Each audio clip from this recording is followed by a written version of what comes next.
Dramatic irony in An Inspector Calls.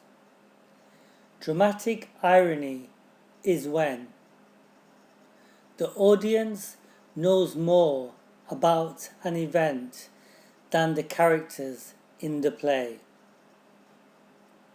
The audience has information that the characters do not have. The audience has power because they know something the characters do not know.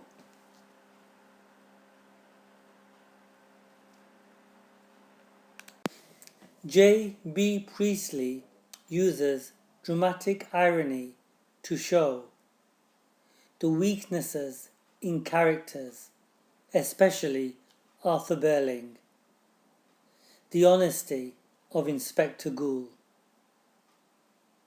The play is set in 1912 and the characters have no knowledge of future world events. Arthur Birling makes many wrong predictions which the audience knows about.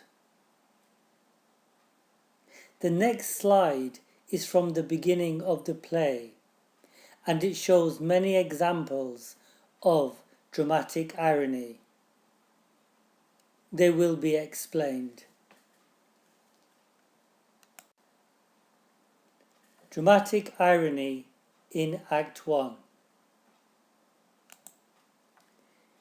Here are a few examples from the text of dramatic irony.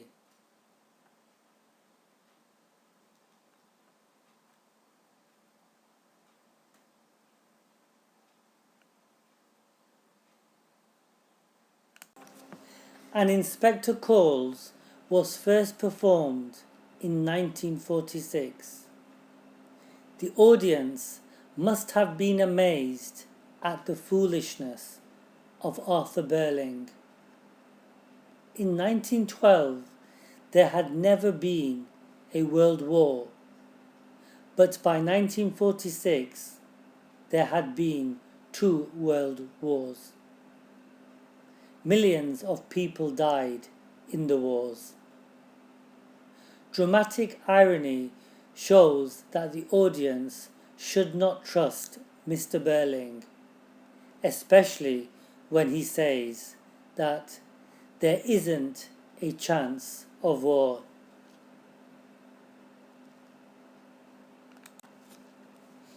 The stage directions tell us that An Inspector Calls is set in an evening in spring 1912.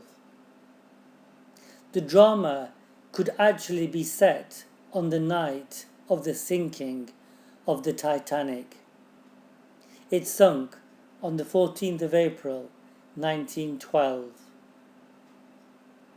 J.B. Priestley uses dramatic irony to show the audience how wrong Arthur Birling is when he claims that the Titanic is unsinkable, absolutely unsinkable.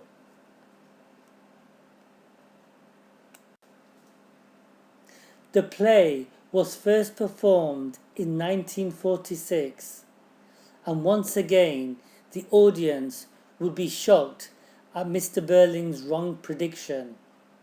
In 1940, very few people would be having a pleasant little party because the Second World War begun and the world was gripped with fear.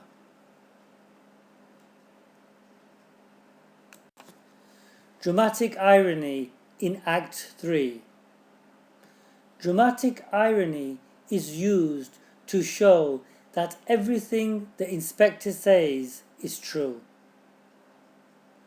Whether he is real or not, the audience knows that the fire and blood and anguish refers to the 2 world wars which caused tremendous suffering and ended with the devastating nuclear bomb.